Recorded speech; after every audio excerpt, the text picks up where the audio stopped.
ఎంపీగానే గెలిపిస్తే దీన్ని ఏం పని చేసిన ఇన్ని పనులు చేసినా చెప్పుకోవచ్చు. ఎంతమంది కాపాడకూడదు, ఇంతమంది 10 మందికి ఊర్లు వర్తించిన సీఎం రిలీఫ్ ఫండ్ ఇచ్చిన చెప్పుకోవచ్చు. లక్ష్మీరెడ్డి గారిని ఫోన్ చేస్తే 1000 పనులు చెప్పుకోవచ్చు. కానీ అబద్ధ ప్రచారాలు రావడం, అబద్ధ ప్రచారాలన్నీ నిజంగానే ఇల్లు అయితే ఊళ్ళో ఊహించుకోవడం. వాళ్ళు ఊహించుకున్నప్పుడు మీరు వారితో తెలంగాణ పరిస్థితి ఏ విధంగా ఉంటుండే, మన ముఖ్యమంత్రి గారు పోరాడి తెచ్చుకున్న తెలంగాణ మన యొక్క ప్రజల యొక్క కులాల వారి కాదు, రైతులు ఎన్ని కష్టాలు పడి నాశనం ఏదైతే ఆత్మహత్యలు చేసుకొని అటువంటి బుగ్గిపాలైన తెలంగాణను ఈ రోజు పచ్చగా చేసిండు. అది నిజమా కాదా అని ఒక్కసారి ఆలోచించుకోండి. ఈ రోజు లేనిపోని హామీలు, ఎందుకంటే మేము వచ్చేయలేదు పోయేలేదు, చూద్దాం ఒక గోళీ వేసి చూద్దాం అంటే గోళీలకు మోసపోయినాం. మనం బాగా ఆలోచించుకోండి.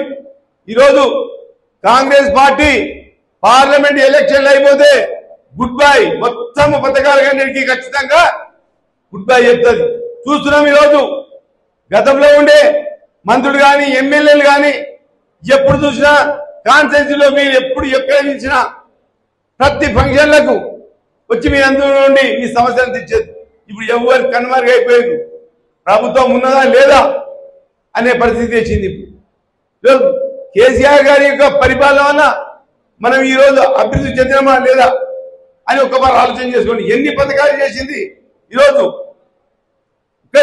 చిన్న పిల్లకాల నుంచి చనిపోయే ముసలి వరకు ఈరోజు ప్రభుత్వం సొమ్ము మనం అందరికీ అనుభవించడం. దీన్ని గమనించి ఈరోజు అదేవిధంగా ఏదైతే కాంగ్రెస్ ప్రభుత్వం 6 పథకాల హామీలు ఇచ్చిందో అది ఈరోజు చెల్లని పత్రాలుగా మారిపోయినాయి.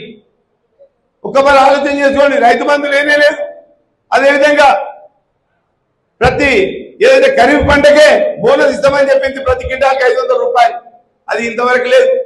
అదేవిధంగా కళ్యాణ లక్ష్మి, అది షాదీ ముబారక్ 2 మాయమైపోయింది. మళ్ళా ఏమన్నాడు, ప్రతి ఆడపడుచుకు కళ్యాణ లక్ష్మి షాదీ ముబారక్ తో పాటు 1 తులం బంగారం ఇస్తాను.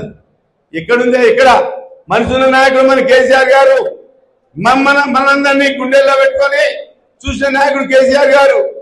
వాళ్ళు హృదయం లేని నాయకులు. ఈరోజు బీజేపీ వాళ్ళు కానీ ఈరోజు కాంగ్రెస్ వాళ్ళు కానీ ఒకవేళ మన పిల్లల పైన ప్రేమ ఉంటే, పెళ్లిళ్ళ ఆడ చిన్న పాప పిల్లల పైన ప్రేమ ఉంటే కనీసం ఇతరమ్మన్నా ఇచ్చే సోయి ఉండాలి రేవంత్ రెడ్డి గారికి.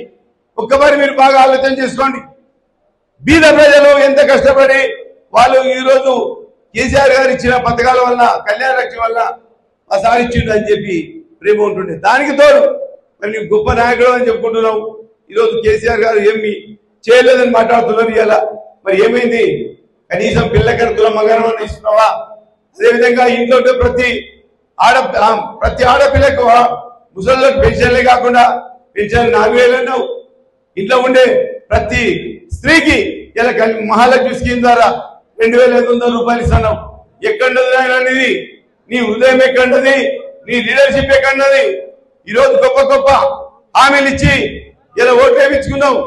ఎన్ని పథకాలు ఉన్నాయి ఈరోజు. అదేవిధంగా ఇలా మన కేసీఆర్ గారు దళిత బంధు ఇచ్చిండు గొప్పగా, అదేవిధంగా బీసీ బంధు ఇచ్చిండు. దళిత బంధు ఇస్తుంటే ఏదో అలాగే హామీలు ఇచ్చి ఇచ్చేస్తున్నావు అని చెప్పి లేని కొన్ని మాటలు మాట్లాడావు.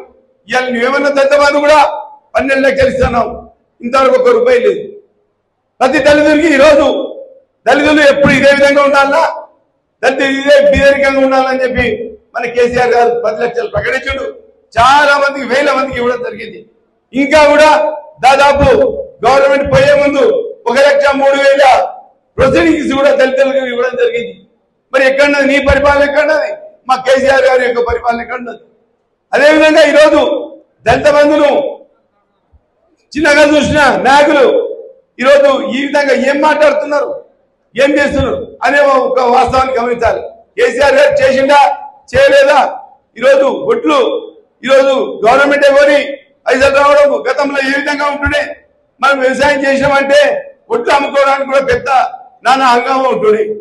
అటువంటి పరిస్థితిలో ఈరోజు మన కేసీఆర్ గారు అన్ని వెసులుబాటు కల్పించి అటు రైతు బంధు ఇచ్చుకోము, మళ్ళీ 1 రూపాయి ఖర్చు లేకుండా మన పంటలు పండించుకోము, 24 గంటల కరెంట్ కానీ ఇచ్చి ఈరోజు ఎంత గొప్ప మనకు పరిపాలన అందించాడో ఒక్కవారి గుండె చేసుకుని ఆలోచన చేసుకోండి. ఇప్పుడు ఎక్కడ రైతు బంధు అడిగితే చెప్పు తీసుకొని కొడతామంటున్నారు.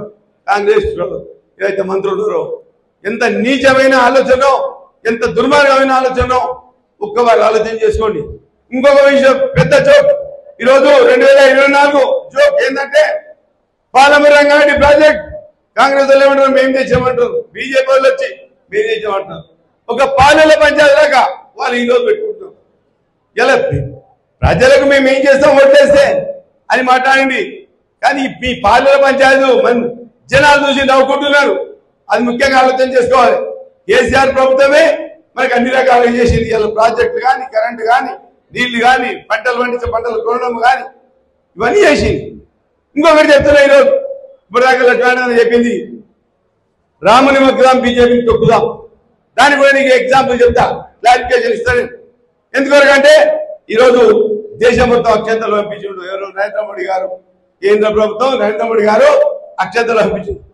ఈ మన తెలంగాణ వచ్చిన తర్వాత కేసీఆర్ గారు 63 లక్షల మెట్రిక్ టన్నుల ఉన్న ధాన్యాన్ని ఈ ఫలాల వల్ల, కరెంటు వల్ల, ఈ మంచి గొప్ప ప్రాజెక్టుల వల్ల ఈరోజు నీళ్ళిచ్చి దాదాపు 3 కోట్ల మెట్రిక్ టన్నులకు తీసుకుపోయిన గొప్ప నాయకుడు మన కేసీఆర్ గారు.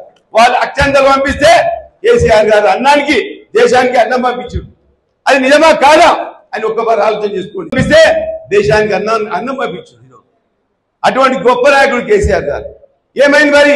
ఇంత గొప్ప మాటలు ఈరోజు ఓటేయాలని మరి అడుగుతున్నారు. సంవత్సరానికి 2 కోట్ల ఉద్యోగాలు ఇస్తామన్నారు. 10 సంవత్సరాలకు 20 కోట్ల ఉద్యోగాలే ఎక్కడ పోయినాయి ఉద్యోగాలు?